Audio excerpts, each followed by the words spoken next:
Let me tell you, I've had a very interesting week. Here's a breakdown.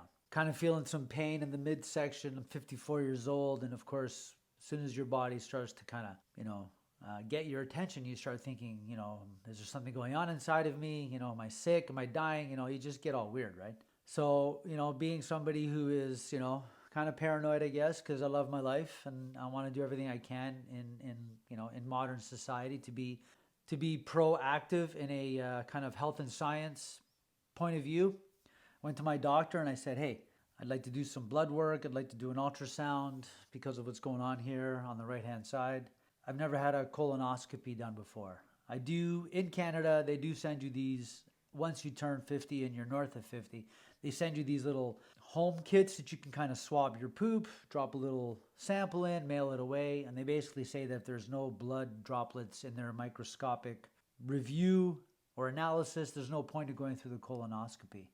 And they'll send you this little kit here in Canada every 2 years. But I had a friend of mine who was doing that and he still got caught with colon cancer, so that was kind of ringing in the back of my mind. So when the little pain came up on the liver area of my body, I said to my family doctor, let's do a baseline blood work ultrasound, and if those two don't, and let's book the colonoscopy.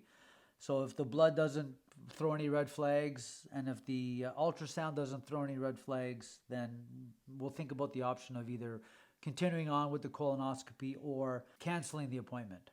Well, I said to my family doctor, we're going to do all three because I want a real baseline. I'm 54. I want a real baseline. I want to clear that out of my mind because I'm still thinking about my friend. So we did the blood work, no problem.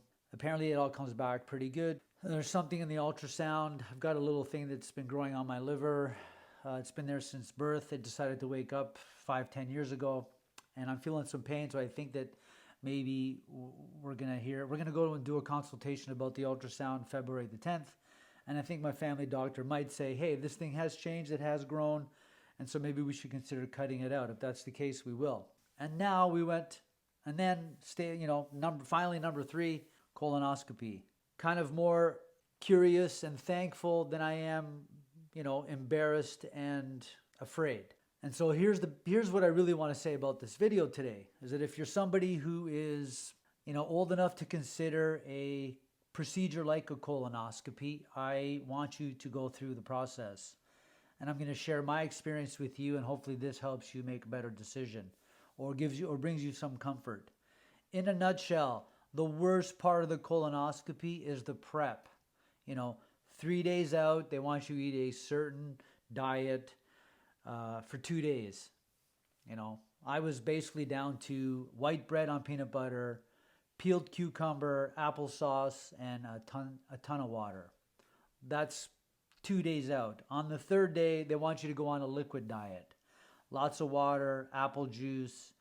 You can't drink anything, I think, purple or pink, but you can drink orange, Gatorade, and you can also drink apple juice.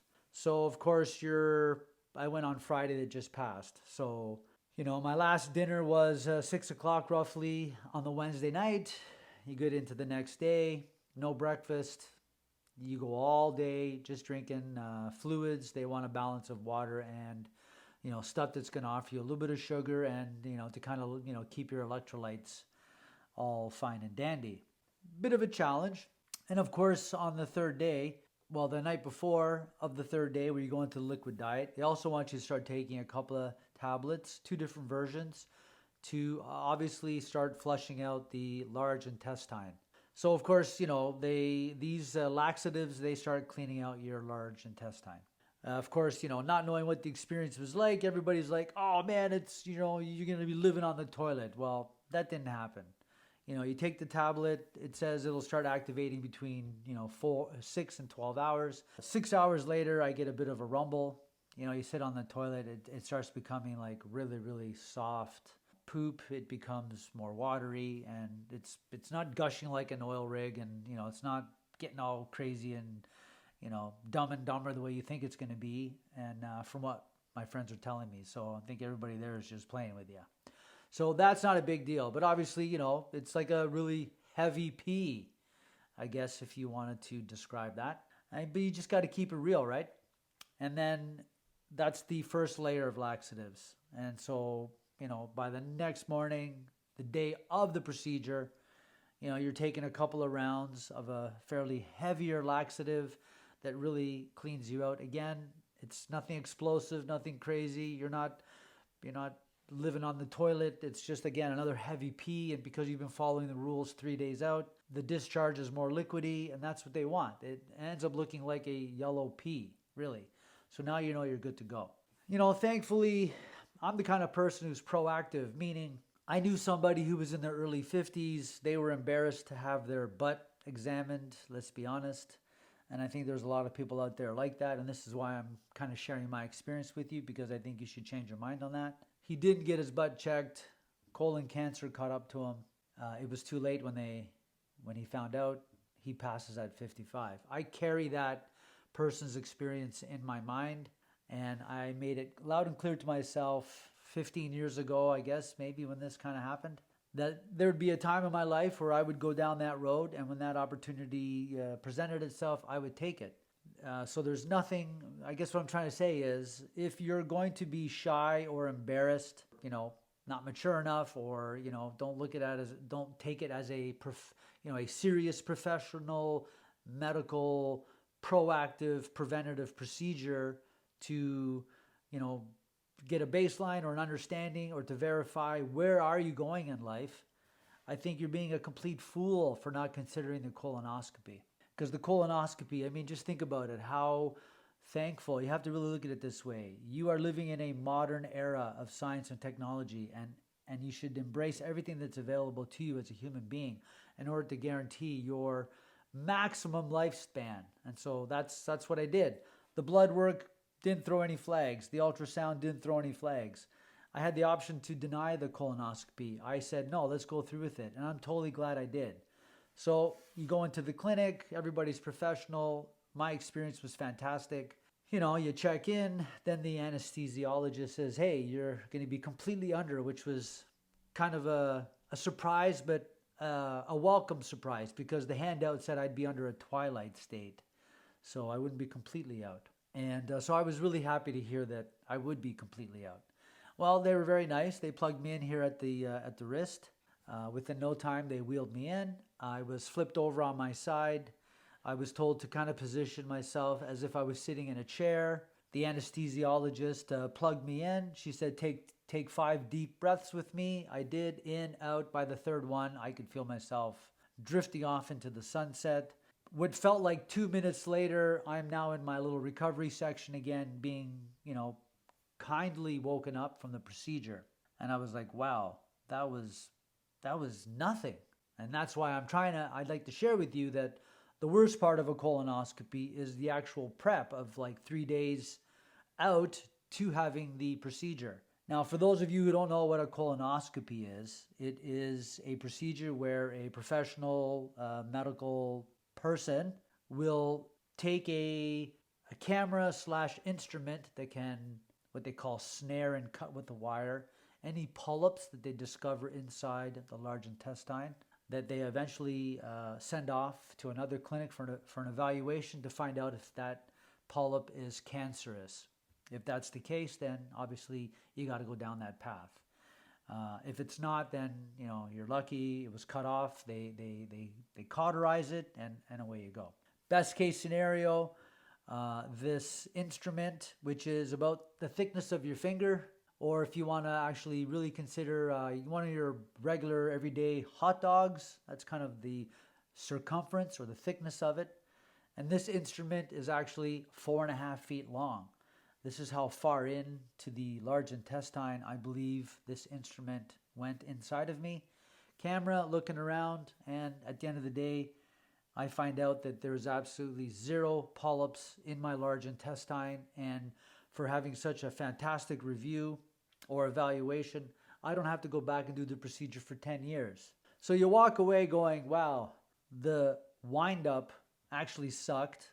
The procedure, completely out cold under anesthetic, was absolutely painless.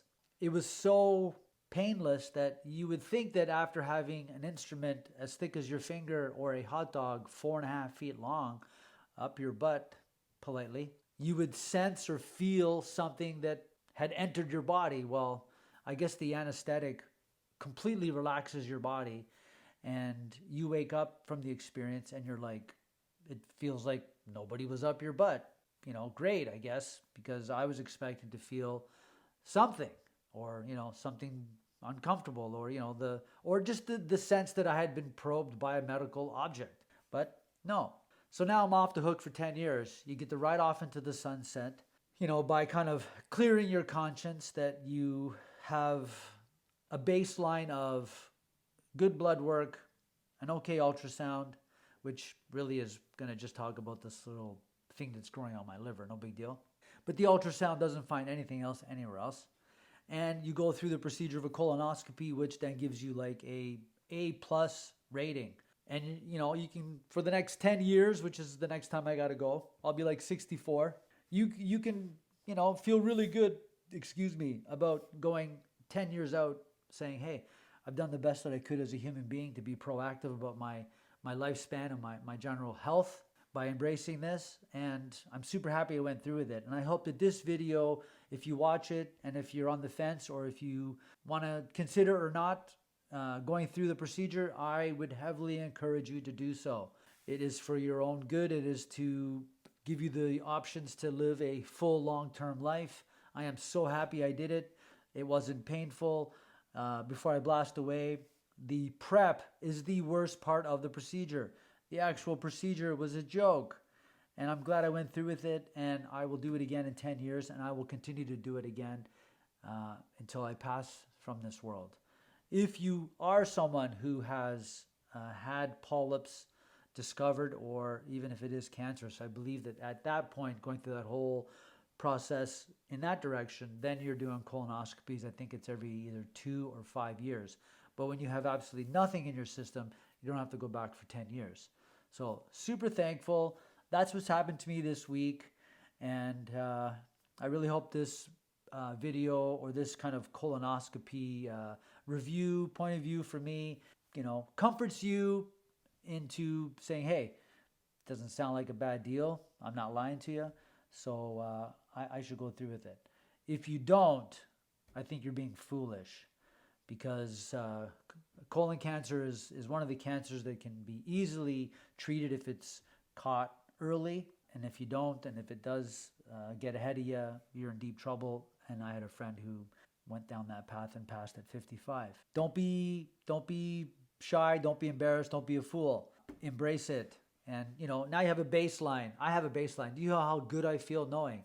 So please, don't be foolish. Embrace modern healthcare, modern science and technology to save your life. All right. Have a great day, everybody. We'll talk to you soon. And thanks. If you got any other questions, or if you're curious, or if you do want to ask me something about the colonoscopy that maybe I haven't disclosed in this video, please leave a comment. I will get back to you, because I love reading comments and replying. Have a great day. Bye.